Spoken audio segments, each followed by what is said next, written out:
Good afternoon. Welcome back to the B&H virtual event space. You are tuned into Liquid in Motion, capturing movement in beverage photography, hosted by Sony. For that, I'd like to welcome back to the program the wonderful Jordan Hughes. Jordan, what's going on, man? Hey, thanks for having me back. I'm excited. I'm glad we didn't scare you away. So just you being here, your presence means, we did our thing the first time around. Yes, totally. Awesome. Well, I'm looking forward to this today. I know we got a lot of people out there that are ready with their notepads and their questions. So I do hope you guys get your questions in. That's the whole benefit of doing the live thing, is being able to have your questions answered on the spot. So I'm going to turn it over to the man who does it best. And Jordan, I'll see you in a bit for some Q&A. Awesome. Sounds great. Well, yeah, I had somebody DM me on Instagram saying she was rescheduling her physical therapy appointment so she could be here live to take notes and ask questions. So, way to prioritize. Appreciate that. Yeah, so for those of you who don't know me, again, my name is Jordan Hughes. I'm a professional beverage photographer. So I work with a lot of liquor brands, primarily liquor brands. That's kind of why I have this kind of bar scene behind me in my studio here in Portland, Oregon. But I also work with a variety of companies, from like kombucha companies, tea brands, kind of all form of beverages. I do a lot of kind of craft cocktail stuff myself. So that's where the focus tends to be, on the cocktail side of things. But today we're going to be working through kind of a variety of beverages, kind of working with coffee, wine, as well as cocktails. Because again, it's kind of my specialty. So for me, just to give you kind of brief overview, kind of started out as like a recipe blogger type person, where sharing cocktail recipes on my blog called High Proof Preacher back in 2017. Kind of snowballed from there, of just kind of in the blog world, and then moving over to Instagram. And then as I was doing that, I started working with a lot of local distilleries, as well as restaurants, some kind of hotel, kind of hospitality groups, doing photography for them. So I was becoming more well known for my imagery and how I captured beverages and products and all of that. So very much just kind of moved into being a commercial photographer in the kind of hospitality space. And that's kind of where I am now. I have a studio here in Portland, Oregon, where I'm based, where I've grown up even. And yeah, so I do, a variety of stuff in studio here, as well as on location. Again, like, there's some hotel clients where I'll go to their hotel, or bar or restaurant, what have you, to capture their food menu, drink menu. So it ends up being more than just beverages. But again, the beverage world is very much what I focus on, and what I would say I most enjoy. So today, I'm going to kind of click over to share my screen here, and let's see. There we go. If you guys can see that, I'm going to pop the chat open too.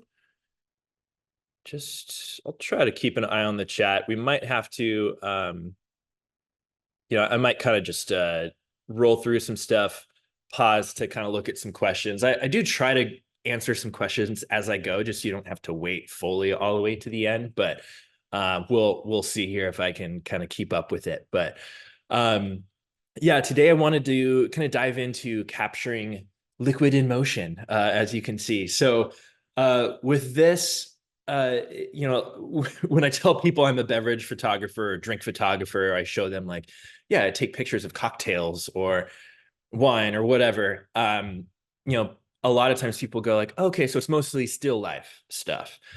And that's where I go, like, actually, not really. It certainly can be. I mean, you can take a picture of where the first thing we're going to be shooting today is a cup of coffee, and you can, yeah, just put a cup of coffee on a tabletop and take a picture. And yeah, I guess that's technically still life. But part of what kind of got me into beverage photography and got me so excited about it was very much like the just liquid itself, and being able to capture it in various forms, whether it's being poured or splashed, or even with some of these things we're talking about today. Like, when I was sharing about this seminar, I wanted to say, like, this is deeper than just kind of the splash photos, which has kind of become something that It's fun and cool to do. And in the kind of cocktail photo world, a lot of people do it where you drop a big chunk of ice into a cocktail and you capture the moment where it splashes out of the glass. And like, it's really fun and cool looking the first few times you do it. But it is kind of like,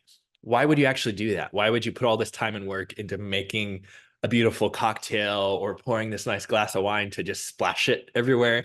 And it's like, hey, it's art. You don't need a good reason, right? But there's a certain level where I try to make my imagery and the movement in my imagery actually make sense for the drink itself.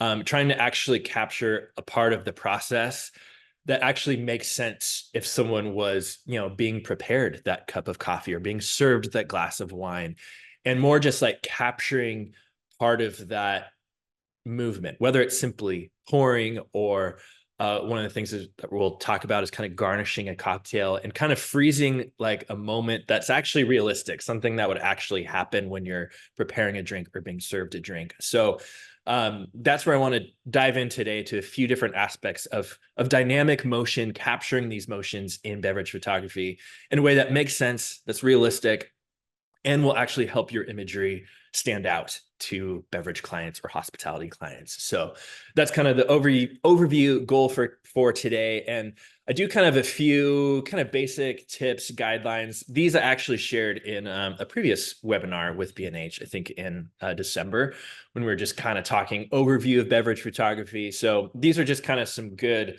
considerations to keep in mind. A big one for me is using off-camera flash. You can certainly do beverage photography with natural light, placing drinks close to windows to get as much lighting as possible. I've just found, especially when it comes to capturing motion, using off-camera flash, strobes, a speed light, whatever you have, will really help freeze motion really crisp and really high amount of detail with less motion blur. So if you haven't used off-camera flash before, it's okay. It's definitely a learning curve. I'm sure there's plenty of resources on B&H, as well as my own YouTube channel. Cocktail Camera is kind of my e-learning platform. I have some stuff about off-camera flash and tutorials around that. Definitely something worth diving into and learning more about.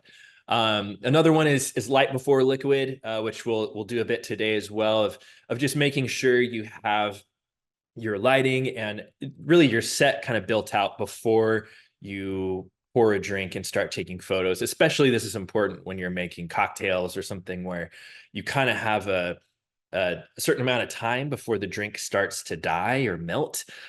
So that's where it's important to kind of have just an empty glass, set up your lighting, kind of take some test shots to make sure things will look the way you want it to look before you actually pour the drink. Because once you pour the drink, it's go time. You got to be pretty dialed in. Third one I have, more diffusion, basically just saying there, having kind of different options to diffuse your lighting, to soften it, because we're often capturing glassware here with a variety of drinks where shooting a small subject, often in a glass that is reflective or see-through. So, it's going to reflect your light source, your window, your flash. So having, different types of soft boxes or diffusion panels, again, some of which we'll go through today, will really help to just give you more options for diffusing that light. Last one here is more specific to cocktails, but using matte barware. Again, this is kind of talking about reducing reflections. I've kind of have this thing where not sure if I have any within reach, but I have like little jiggers, which are made for measuring cocktail ingredients, and they're almost always reflective. And I always kind of make it like a fun thing in some of my photos where like you can zoom in and find the reflection of me with my camera in the reflection of the jigger. But if you're shooting for a client or whatever, you probably want to use barware or props that have a matte finish that aren't reflective. That will just kind of minimize, that sort of work of trying to Photoshop yourself out of the reflections and things. So anyway, those are some general tips. And again, these slides, all of this material I'm going through will be available for download for you. So take notes. That always kind of helps me remember stuff, but also don't feel like you have to write down everything. You will be able to get access to all of this. So today, this session sponsored by Sony, which was pretty easy because I'm already a Sony user, big Sony fan. Been using a lot of their stuff for years at this point. So just to go through the gear I'm using, I'm trying to keep it relatively simple, which I know is relative. It's like I do have a studio. I'm working with kind of some big, lighting here, but I'm trying to keep everything to one light, one camera, one lens, just trying to keep it kind of as simple across the board as I can. So I'm using a Sony A7R IV. The lens I'm using is 100 millimeter, 2.8 G Master. I really kind of go between that one and the Sony 90 millimeter macro. A lot of times just when capturing beverages, a lot of small subjects, whether that's food, product, more in that kind of 90, maybe kind of 85 to 100 millimeter range, I've found to be the sweet spot. Get some nice compression there. You shoot something on like a 50 or 35, something a little wider, you're going to start worrying about more distortion and your lines are going to get a little off. So I usually stay in the kind of 85, 90 to 100 millimeter range for lenses. And tomorrow I'm doing another webinar on B&H all about what specific lenses I bring to food and drink shoots. So if you want to check out that's tomorrow at 1 p.m. Eastern as well. So we'll dive deeper into lenses there. Lighting, I'm using a Godox 80-1200 Pro. So pretty powerful strobe. Honestly, you don't need something this crazy powerful. I work with a lot of like 100-watt strobes, 200-watt speed lights even. So this is just kind of what I use in my studio. And then for a lot of my surfaces and backgrounds, I'm using Ericsson surfaces. They're all these kind of real wood photography surfaces, and then V-flats for bounce cards and flags. So that's just kind of overview of gear. And as we kind of go through stuff, I do try to put up kind of camera settings as well as the gear and everything I'm using in each kind of photo here. So so to dive into the meat of it here, I want to go through three different types of beverages. This first one is coffee. Again, like I'm primarily shooting cocktails and, beverages of the more alcoholic variety. But coffee is one that I get a lot of messages about from students or followers on Instagram of like, hey, tips around capturing coffee, because it is, something that is a common ask if you're shooting for a cafe, a restaurant even, but it's something that can be kind of challenging because it's just, it's this dark cup of hot liquid.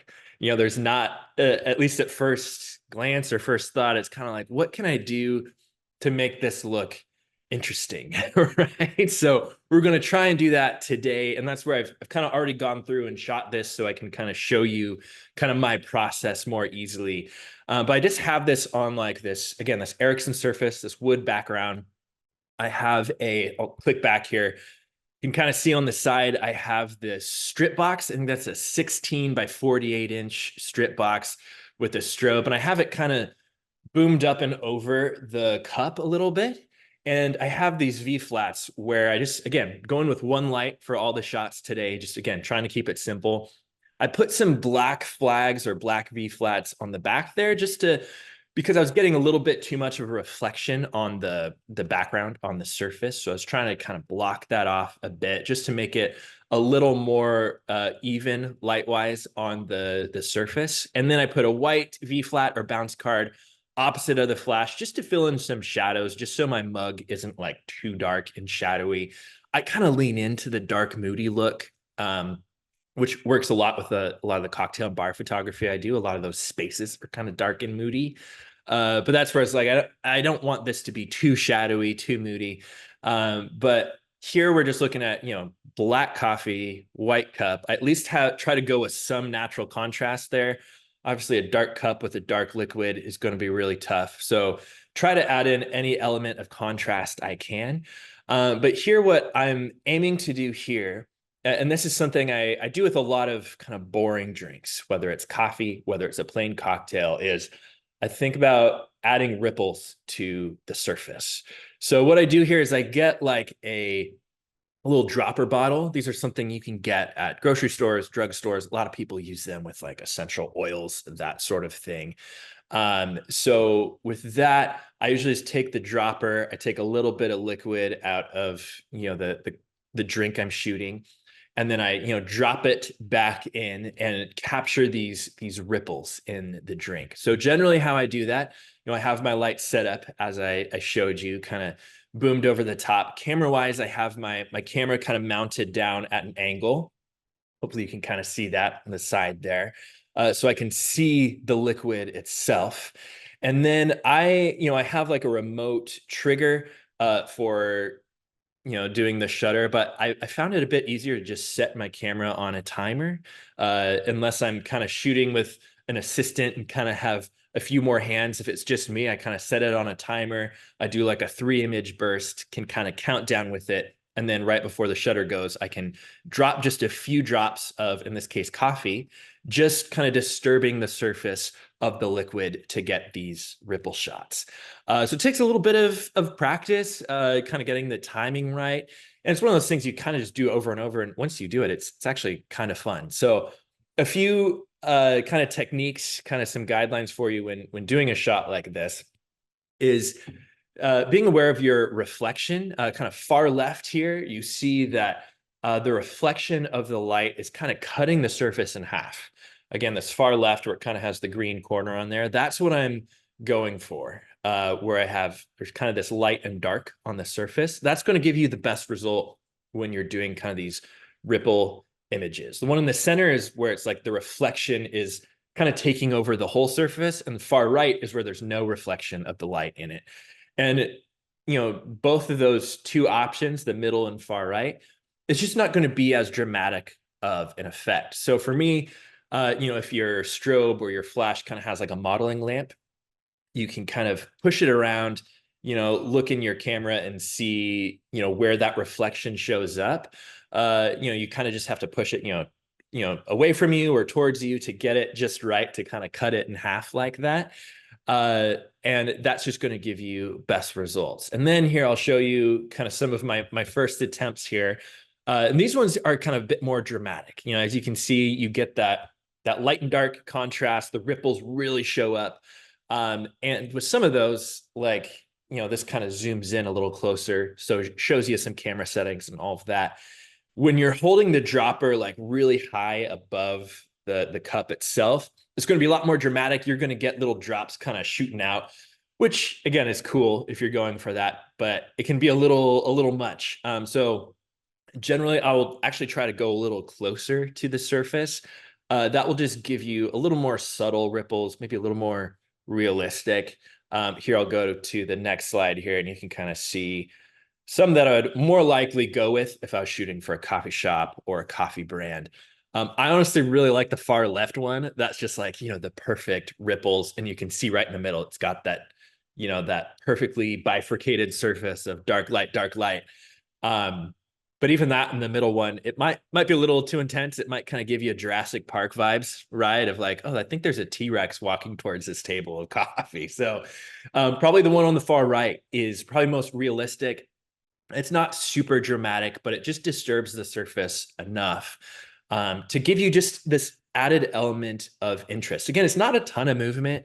It's not like we're pouring coffee or doing anything too crazy here, but it just adds this little element that just draws you in a little more to the photo, that makes it a little more enticing and dynamic than just shooting a cup of coffee just plain on its own. It just gives it this little sense of life and of interest. And that's what I'm going for here is, again, like I mentioned, kind of splash photography. We could drop something into this coffee or this cup or whatever we're shooting to make it splash out or do something crazy. But that's not necessarily, make someone go like, oh, I want to buy this cup of coffee or sip this cup of coffee.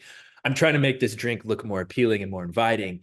And oftentimes the more subtle movement, the more subtle elements are what's going to make that more effective. So hopefully that kind of gives you an idea here. And just for the sake of kind of showing you an example, here's the no reflection one that I mentioned, where, the softbox itself isn't visible in the surface. I tried doing a dropper, and that far right, you can barely see the ripples. You can kind of see it, but it's not very clear. So just emphasizing there to, when you can, try to get that surface to kind of be cut in half like that far left photo there. So that's kind of my process for capturing coffee, or even just kind of some boring cocktails. That's an easy way to make your image look a little more exciting, a little more fun. So yeah, so next, jumping into some wine photography. Again, this isn't necessarily my specialty. I've shot for a few wineries here and there.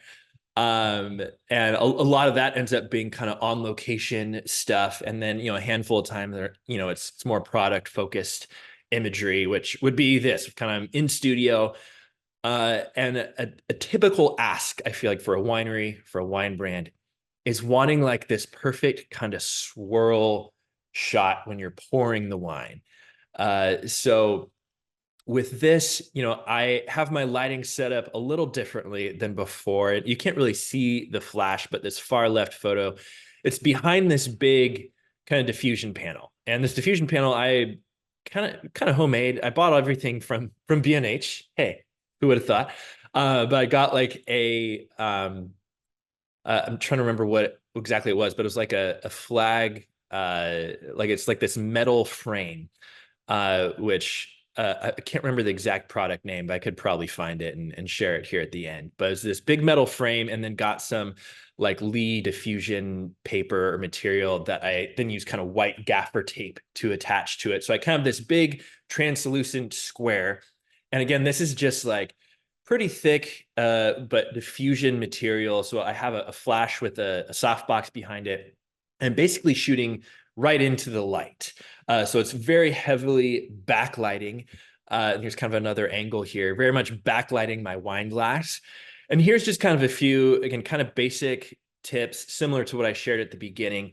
We're having a clean glassware, which maybe goes without saying, but oftentimes we're just like, oh, I can always clone stuff out in Photoshop or fix it later. But really, cleaning dust or fingerprints on a wine glass or cocktail glass is such a pain. So it's so much more worth it to just get your glassware as perfectly clean as possible. If I'm shooting with an assistant for a brand, I usually will have them be on glassware duty. I'll usually have multiple of the same glasses just so I can do multiple pours, because generally you can't just do this in one take.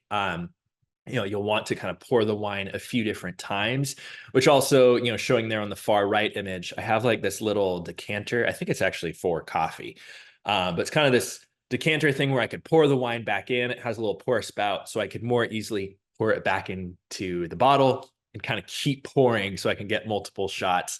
But yeah, that's kind of some general guidelines. If you can have, some multiple glasses, if someone kind of wiping down, keeping glassware perfectly clean, that will make your job or your editor's job so much easier. I think most of us are probably doing our own edits and retouching. It will make your life so much easier. Just get your glassware as clean as possible, especially when using flash and backlighting like this. It's just going to show the details really, really precisely. So I can't overemphasize the keeping the glassware clean, but you get the idea. So with this, again, kind of getting the perfect wine swirl, what we're doing here is getting that kind of first moment the wine hits the glass. And to do this, you really want to pour pretty quickly. I feel like the first few times when I started doing this, I was like, oh, I'm just going to try to be really careful. But the pour doesn't look as good. You get kind of awkward dribbles coming through, and you really got to just like go for it, full send, pour as forcefully into the glass as you can and get it all in the glass. And generally, it's really just the first probably 2-3 ounces that hit the glass is what's going to look good. And I can show you some examples here. This is probably my first take when I was doing these photos. Really light, kind of this first one. You get a nice kind of arch on this pour. You get some of the details of it hitting the glass. That second one's kind of cool. You get an awkward drip, in addition to the pour, but it looks kind of cool regardless. And again, that's part of the magic of using off-camera flash. Like, I'm shooting at 1/100 shutter speed here, which isn't like a very fast shutter speed, but with a flash, especially shooting indoors, I'm like exposing out all my ambient light. The only light in this image is from my flash. So your flash is very, very fast. That essentially becomes your new shutter. So I'm freezing motion perfectly crisp here. It kind of doesn't really matter what my shutter speed's at as long as my ambient light is exposed out.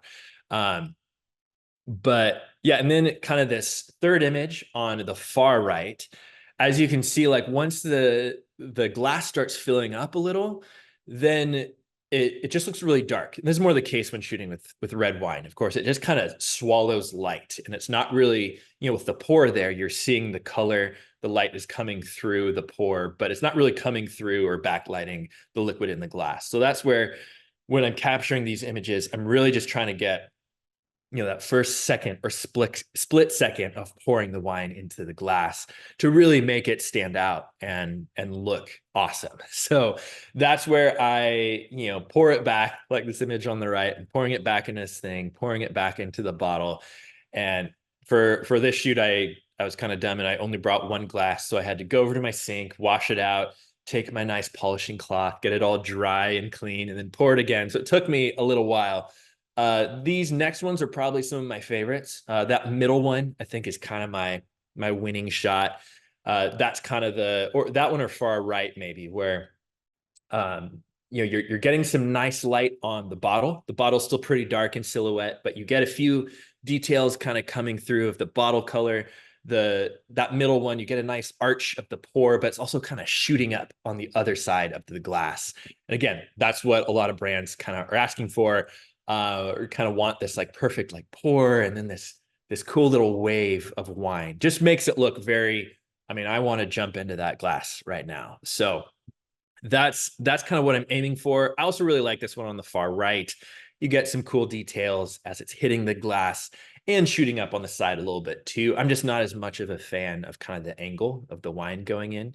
And then this one on far left kind of looks cool too. The glass is probably a little too full at this point, but I kind of like the little S curve going on. So again, this is something where, you can pour it multiple times, give it a few takes here as I put here, just keep pouring. It's one of those things where, yeah, if you're kind of under a time crunch, you just got to take what you can get. But I feel like once you're going, if you want to practice this on your own, it ends up being just very fun. Because yeah, I was just shooting these photos to prepare for this session, and I was like, I'm just going to keep pouring this wine and see what I get, because every time I did it, it was a little different.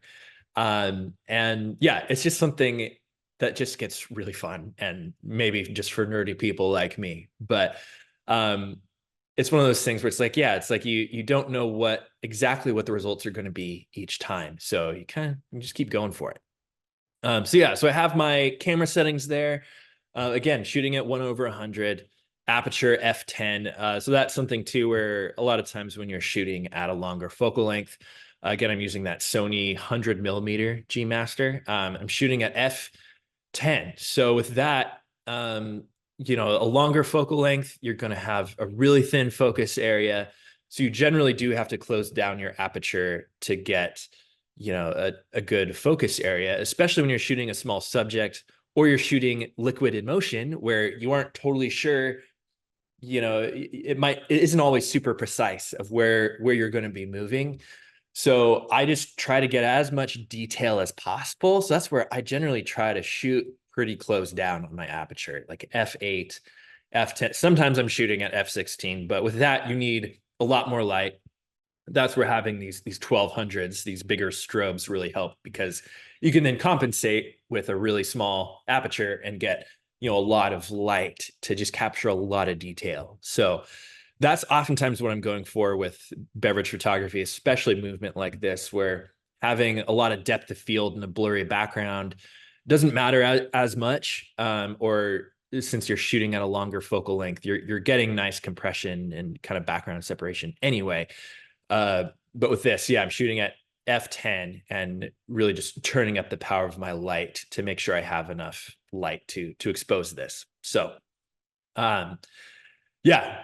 So that's wine. That's at least kind of some of the fun shots that I like doing with wine, which can, again, be a challenging drink in itself, similar to coffee, where oftentimes it's like you're just capturing liquid sitting there in a glass. So it's kind of coming up with elements for, to capture the movement, to actually make it look more inviting and exciting.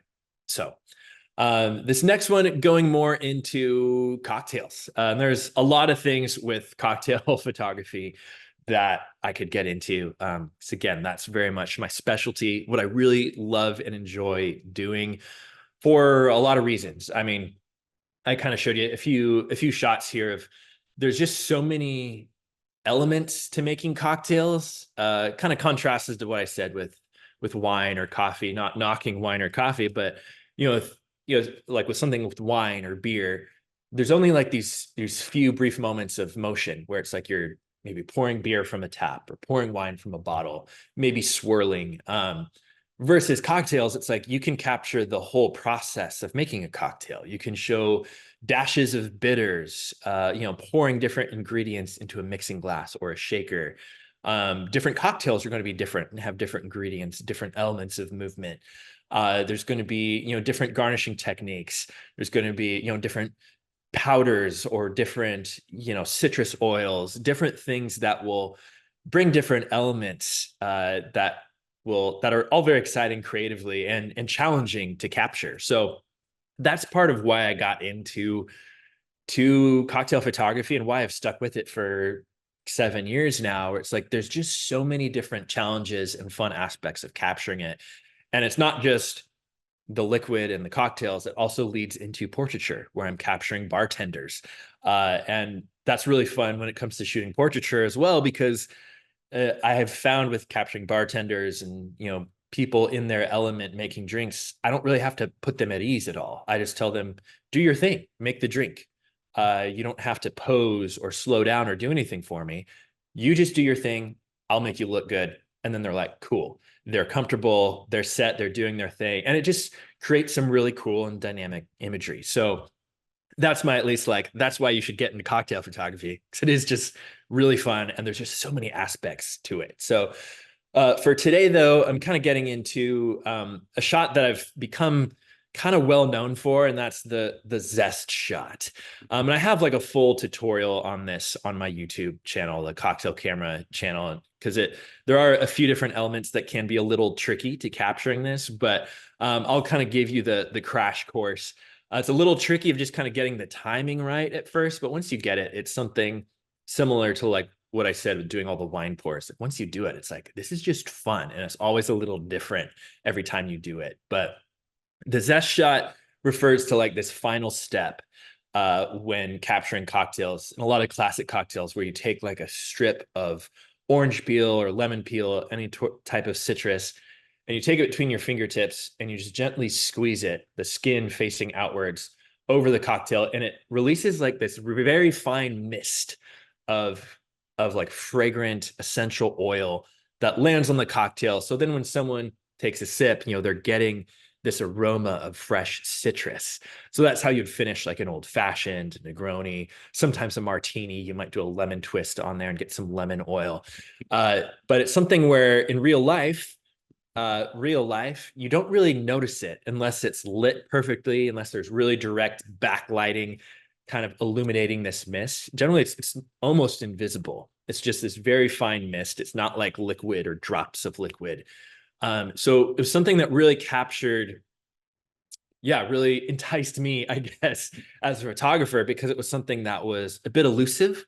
Again, kind of a reaction to a lot of the splash photography I was seeing of people dropping ice and had these very cool, dramatic photos, but it was just kind of like, it's almost anxiety inducing. You're like, here's this beautiful cocktail and you destroyed it for a photo. And again, it's art, whatever. It's cool and it's awesome. But I wanted to capture something again that's like, this is realistic. And this is something that people don't often notice. And I want to kind of bring attention to these finer details. So again, doing this, it's capturing this citrus zest. And again, how you can kind of see I have this strip box, same one I used in the first example, 16 inches by 48 inches, I think. And I have it very much backlighting me, backlighting the cocktail. Again, it helps to have an assistant or a bartender you're working with here. Shooting on your own, as I've kind of mastered for a lot of my studio work, using a shutter remote or kind of counting down with a timer on a 3-image burst. Sony makes it really easy to just kind of adjust to, 10 seconds, 3 images, and just really quick, just boom, boom, boom. helpful with capturing a kind of elusive shot like this because it is so quick and so brief. But definitely having strong backlighting. As you can see, I'm shooting kind of at an angle to my light, backlighting the drink, and also have a dark background just to have a lot of contrast because, again, it's this very fine mist. And as you can see in these images, you know, having a dark background just allows that to stand out really well. You could use different colored backgrounds or lighter backgrounds. You're just not going to see this quite as dramatically. So really having kind of three elements: strong direct backlighting, and really off-camera flash is kind of essential for doing this. I've seen some people pull it off with natural light, but you got to have like really direct, strong sunlight to really make this pop and stand out. So backlighting with the flash, a dark background for contrast. And then third, I'd say, is having fresh citrus, which can be tricky. You know, I've talked with a lot of students in my own kind of e-courses and stuff who just don't have access to fresh citrus. They're in certain areas of the world where, you know, they're getting citrus shipped out to them, and they just don't have enough oil in the skin to accomplish this. So that can be tricky too if you're in a region that doesn't have fresh citrus. I have found that cold citrus works a lot better. So putting, you know, an orange or a lemon in the fridge for an hour or two, I think something about that just helps the oil either come to the surface. I don't really know exactly. That just seems to be the case. Maybe the skin kind of stiffens up a bit. So you can get a little bit more oil out of it. I've also found that lemons are, like I'm using a lemon peel here, a lot more of a dramatic essential oil effect versus oranges. So if you're practicing starting out and it's tricky, maybe start with just a bunch of lemons and see what you can get. So these photos is generally what I'm going for. You know, there's always a little bit of a balancing act here with kind of just your light. As you can see, it's a bit hot on my shirt, kind of in the background. You know, that's kind of drawing your eye away from the drink. So maybe I would set up something to kind of block the light to flag it off a bit. I found it just easier for my second attempt here, just to kind of step out of frame, just to keep the attention on the cocktail and on that mist coming out. Again, this is like 10-second timer, switch it to a 3-image burst. And I'm keeping my flash power at like 1/16. So on full power, if you're doing like a multi-image burst, you know, your flash might have a hard time keeping up. So I kind of keep it a little lower power, or just at least not full power, so it can kind of keep up with like just 3 quick shots. So I've kind of, what I do, I just kind of hold it in place, set the focus, hit the shutter to start the countdown, and I can kind of count down with it and just squeeze it right as it goes. And I kind of get these 3 shots right off the bat. So again, there's kind of my camera settings for this. Maybe slightly different than before. I was a little wider open on my aperture, I think, because, you know, I didn't want my fingers to be totally, you know, silhouette kind of blacked out, since it is strong backlighting here. But that's kind of what we're looking at for this zest shot. And again, this is something that can be a little tricky.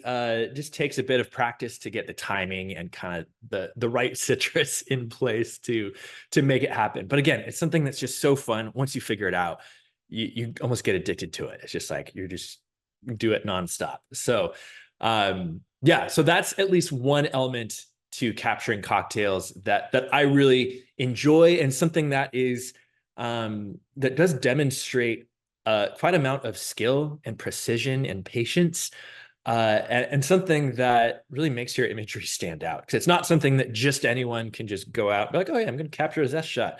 It does take a bit of time and practice and intention to make it happen. So really, as with all of these, here's kind of our, you know, at least my favorite 3 shots from the session.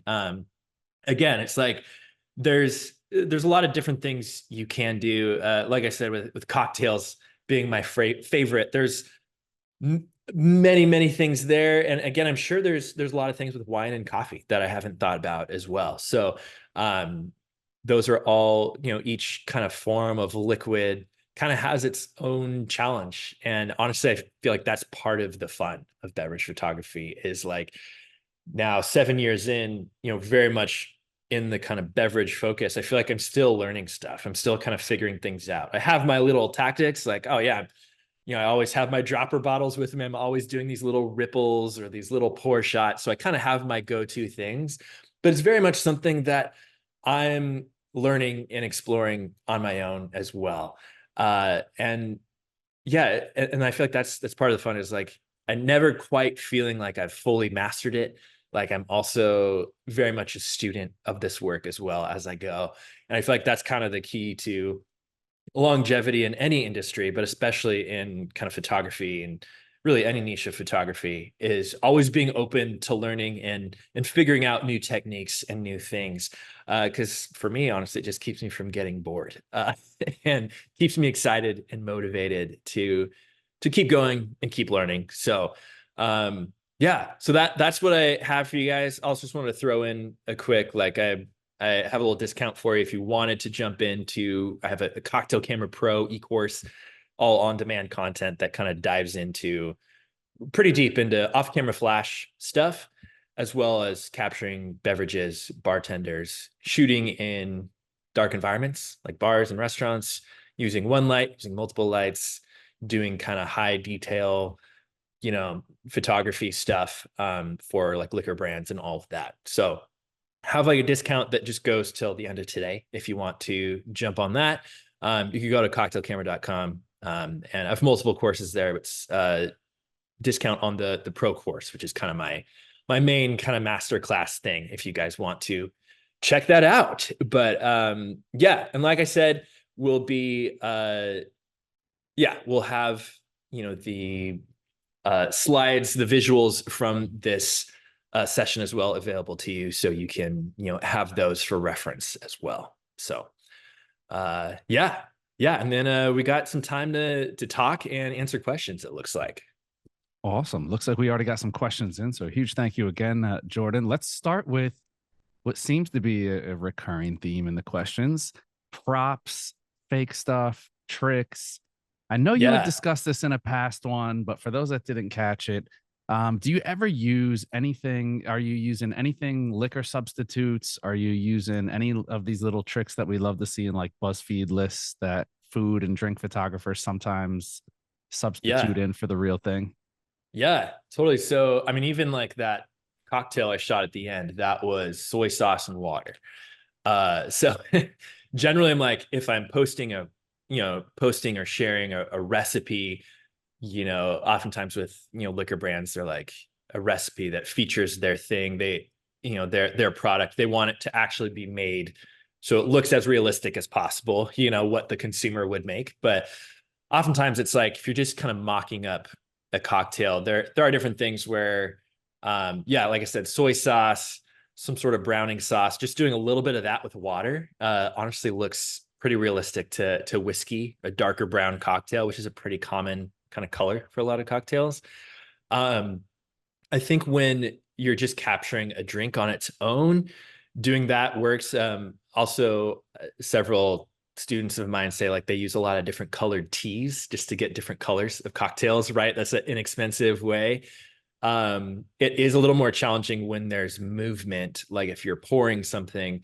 And again, it's a very subtle thing, but since liquor tends to be more viscous, it's like a different texture. When you're pouring it, it is more of this like clean ribbon versus if you're pouring tea or soy sauce and water, you kind of get like this chunkier look. And again, it's a very subtle detail. It's probably something that most people wouldn't notice, but that is one consideration. Like if you're capturing liquid in motion, it's a little more telling of like what you're using because just the texture will be different. But yeah, oftentimes like when it's just capturing a cocktail on its own, just kind of sitting there, I will kind of use kind of fake ingredients or inexpensive ingredients. I honestly, just again, to maintain the texture, I have a really cheap bottle of vodka and a really cheap bottle of whiskey in the studio that I just use for photo purposes. It's not for, it's probably not going to taste as good, but it's again, just to maintain the look of the texture if there's movement and all of that. Cause it's kind of like with spirits, you generally have kind of clear or dark. So just having those inexpensive bottles helps a lot. And then there's a lot of stuff around ice and fake ice, which is another thing when you're capturing drinks where that does help, just because ice is going to melt on you and you're going to get, little drops on the glass. So fake ice is always tricky because, you know, it's like you kind of have to get the really good fake ice for it to really look convincing. Bad fake ice looks really bad. So it's tricky to find the right ones. And I always kind of go back and forth. I haven't really found like a brand of fake ice that I really love. But that's definitely like a whole world in itself as well. I'm generally kind of just have a lot of ice on hand and I'll swap stuff out as needed. But that's definitely something to explore. If you find a good brand of fake ice, let me know because I'm interested. I'm in the market. Does it matter if you're shooting for a brand? I would think that with brands being so controlling over like style guidelines and really the color might matter to a brand versus if you're just like, hey, I'm doing it on my own channel. I'm making a mixed drink. It's obviously not Yeah, going to be, you're not going to have the integrity of the color or the texture once you start adding mixers. Does that matter at all or no? right. I mean, it depends on the brand, on the client. Yeah, like for some brands I've worked for, like, they have their kind of their deck or just like a sheet where it's just like, here's our do or dies, where Mhm. I think for a lot of liquor brands though, it's like when you're thinking cocktails, like they know it's going to be mixed with other stuff and it's going to appear differently. For certain brands, they just have like there's been a few that come to mind where it's like they just have their very specific kind of approved cocktails where they're like, this is like our brand cocktail. We're going to use a Gold Rush, it's whiskey, lemon juice, honey. So it's pretty like they can have a little more control on like what you're making and what it looks like. But really, it just depends on the brand and yeah, what their preferences are. It's a little bit more, the color stuff is a little more specific when you're capturing like the bottle in it, where it's making sure like Gotcha. the label colors and everything are accurate. Because sometimes throwing flash onto a bottle kind of changes the appearance of the color of the liquid or of the label. So that's the stuff that gets a little more tricky, I feel like. So yeah. All right. I'm going to throw it out there because we did get a comment and not a question. It's a great course if you haven't done it, speaking from experience. So I see people asking. We did have a discount code that Jordan did drop in that's going to be good until midnight tonight. So Yeah. definitely check that out. And seeing as we get a lot of questions on these types of events when we have Jordan on, we may not get to all the questions. So he does have all those courses. Definitely, we love when people support our speakers. We did, Jordan did a discount code for you guys just for that specific reason. So head over there. We have a vouching from Aston Whiteout in the audience who has learned from experience. Move into another question. Donna's asking about tethering. Do you tether all the time? Yeah, I don't all the time. Generally, like if I'm shooting for a client, I do just so it's like I have biggest screen possible, can look on my monitor. Occasionally I'll have a client who's either in studio, an art director, someone, or sometimes there's someone who's like zooming in and I can like have it tethered and I can kind of share my screen and they can see as I'm shooting. For me, when I'm just like on my own in the studio. A lot of times I'm a client isn't present. I'm just shooting for myself or shooting just by myself. I'll either tether or um, for me, like I just like having fewer things connected to the camera, which is kind of silly. It's just my own weird thing. Even with like video stuff, I have monitors and different things for, easier viewing and all of that. But I'm just kind of weird where I'm like, I want less things kind of distracting me from the camera itself. Even having stuff on a salon stand or tripod, obviously a lot of product work, you have to have it kind of locked off and all of that. But it's kind of my own little weird thing where I love being able to just like holding the camera, looking through the viewfinder. I just found if there's other things or a monitor I have to have a battery on or, a cord that's not working, it just kind of pulls me out of the creative space. So for me, I'm just always trying to go as simple of a set as possible just to kind of keep me in that creative space. So yeah, I do tether, not all the time. It's definitely more of like the bigger commercial shoots where you kind of have to be tethered. You have to have your eyes on everything.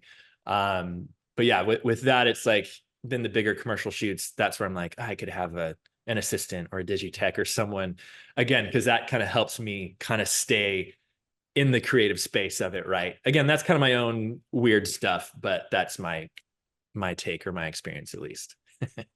Perfect. Perfect. We had some more people asking about the discount code. We're going to get that dropped in for you guys into the comment Oh, section. sure. So if you're on Zoom, we'll get it dropped into the chat there. If you're on YouTube, Vimeo, we'll get that dropped into the comment section for you guys because we did have some people asking about that. Yeah, A yeah. good question here from Aston. I like this. Does the process change at all depending on what medium the images are for? For example, social media Mm, versus yeah, publication. right. Yeah, that's where it's kind of funny these days, where even, a lot of the commercial shoots, whether it's photo or video, it's always kind of like, oh, we need to make sure this is vertical so we can use it on social media, or, you pull out these nice cameras for shooting video stuff or whatever. It's like, we gotta turn it on its side so it can be, used on a phone. So there's definitely that consideration where, um, I'll usually try to ask like, okay, like what is the intended purpose? What's kind of the priority here? Oftentimes clients will want multiple uses, which you can charge for. Obviously if you're, shooting photos or video, and we're talking photo here, like, um, yeah, it's like sometimes you can crop in to vertical if you're shooting everything in landscape.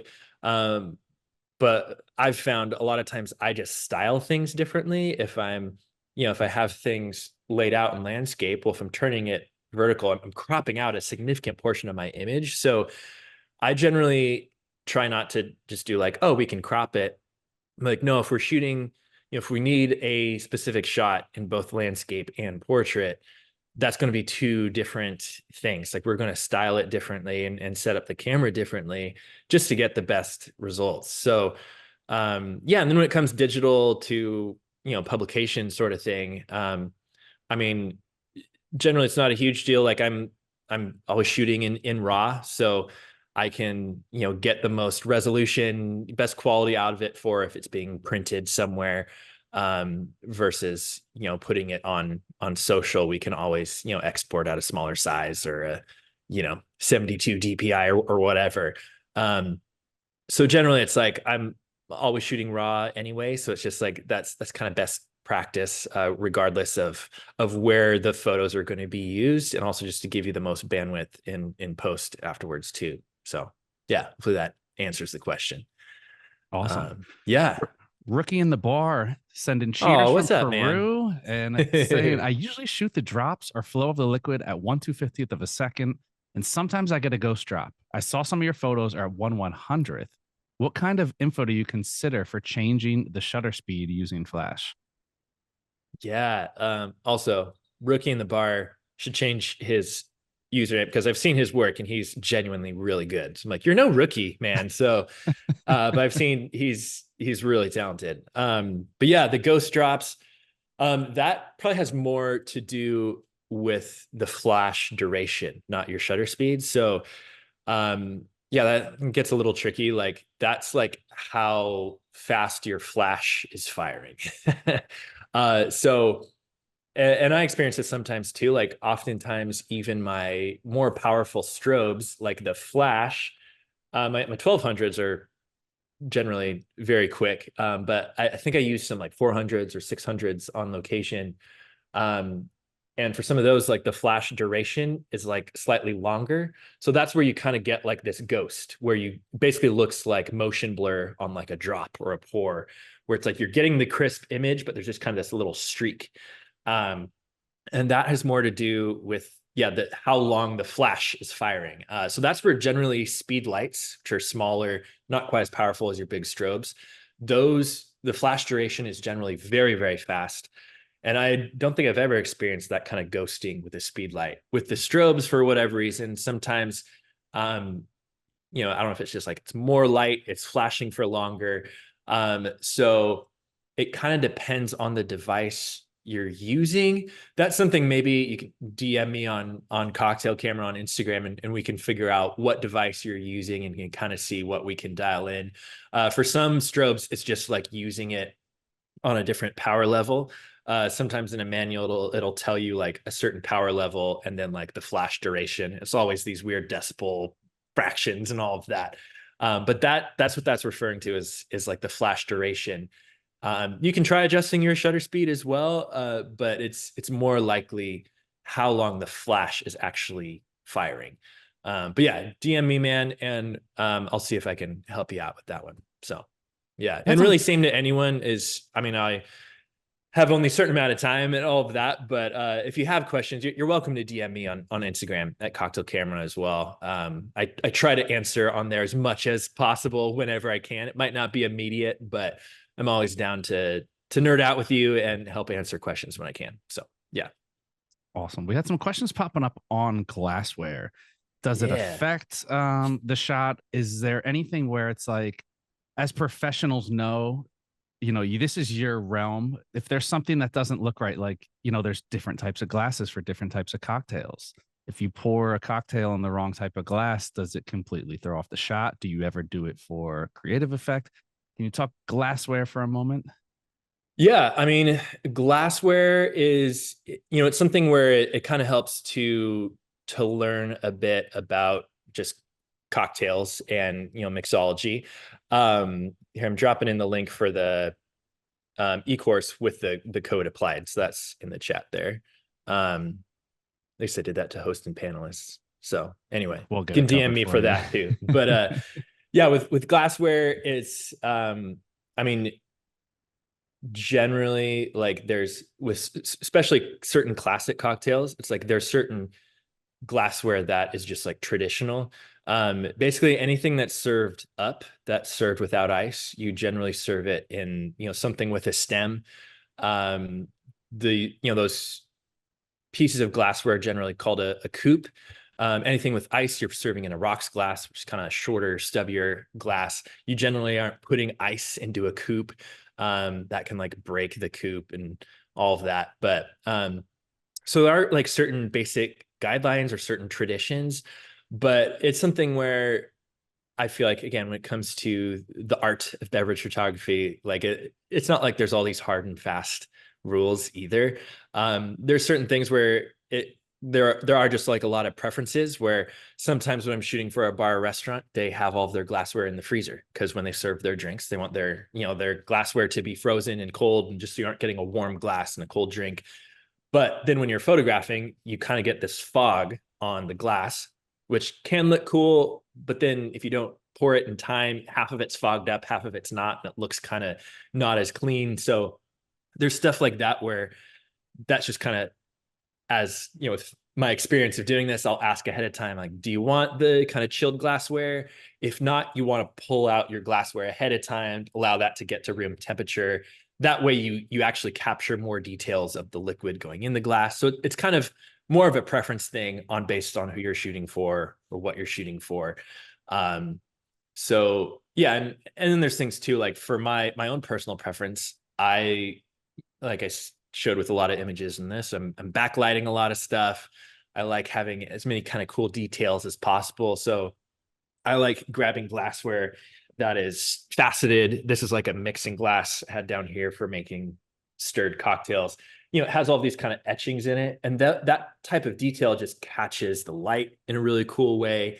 Again, just finding little ways that kind of add interest to your imagery. So it's more of a preference thing. Again, there are some guidelines and traditions, but generally it just kind of comes down to who you're shooting for and what their preferences are. So Awesome. I will remind everybody, Jordan's going to be back tomorrow. So we'll get to the gear yeah, stuff. Tomorrow, we're talking best lenses for food and beverage photography. So tomorrow will be a yeah, little, we'll dive into gear and settings and all yeah. that. We'll get one last question in for today. Tim asking if there is a good place to get feedback on the photos they're taking. I mean, look, Mm. I'll say that someone who critiques photography on a regular basis, I wouldn't know what I was looking at. Yeah. I can tell you from an untrained eye, but there's a lot of stuff here. A lot of this is nuance. A lot of this is stuff that I wouldn't think to look at, or I wouldn't even Sure. know if it's right or wrong. Is there any Right. communities out there or any place that people can go that you Yeah. know of? Right. I mean, there's a few. We do this a bit in the e-course because we have like a private member forum where members kind of post their photos, and I jump in there, and it's also just other members from the course are very interactive and help as well. But I found some just kind of open, like honestly, like I don't use Facebook hardly at all anymore, except for the groups. There's some really cool photography groups. There's one, I have to find the exact name, but it's like food and product photography. So it's not beverage specific, but it's a lot of the food photo world is a lot larger, kind of more mainstream. There's not as much action in the beverage photography quite yet. It's on the rise, but food photography, everyone eats, not everyone drinks cocktails, So I've found some really good Facebook communities. Again, if you can DM me, I can try to find those if you really want to jump into one of those. But there's one or two in particular that I pop into where people feel generally, for the most part, supportive. You always get some crusty guys in there tearing stuff apart. For the most part, it's a good community of just like, you can post your work, get feedback, more on the technical side and the styling side of things. And again, it's kind of a general kind of food product community. And I've seen I'll post drink stuff in there every now and then just to get people's thoughts, but I'll see if I can find that and maybe share that on IG. Awesome. Perfect. And as Jordan said, join his community. He's got a lot going on there, a lot of education. He does. Look, I watch your stuff all the time, and I don't even shoot food and drink. I mean, it's interesting, it's beautiful, and I think you can gain so much. I've always said product photographers are the most technically and visually sound in a lot of regards, and a lot of people take what they learn in product photography and then move on to fashion and other commercial stuff, just because you have to have the technical in products. So look, having a great community like you have through what you're doing on your own is a great place, and people should be investing in their work. So this is an unsolicited prompting to you guys. Look, invest in your work, and a lot of times there are unintended benefits where you're talking and meeting other photographers, and you're building out your network so that you don't have to go on a Facebook group and deal with people who are angrily posting throughout their workday. Right. Yeah. So, Jordan, huge thank you to you again. I want to also thank Sony for hosting today's event. And Jordan will be back tomorrow. Again, we're talking gear tomorrow. We're talking about the lenses for food and drink photography. So you'll get Jordan's recommendations on those. And of course, we'll get more questions. So if you didn't get your question answered today, come back in and re-ask it tomorrow. Yeah. But, Jordan, good to see you as always, man. I'm looking forward to tomorrow. Yeah, totally. You too. Yeah, I'm excited to have a kind of double feature, 2 days in a row. So love it. Love it. Same bat time, same bat channel. We will see you guys right back here for more free education. That is it. That's all we have for right now. Another edition of the B-Night Virtual Event Space, now in the books. Catch y'all next time.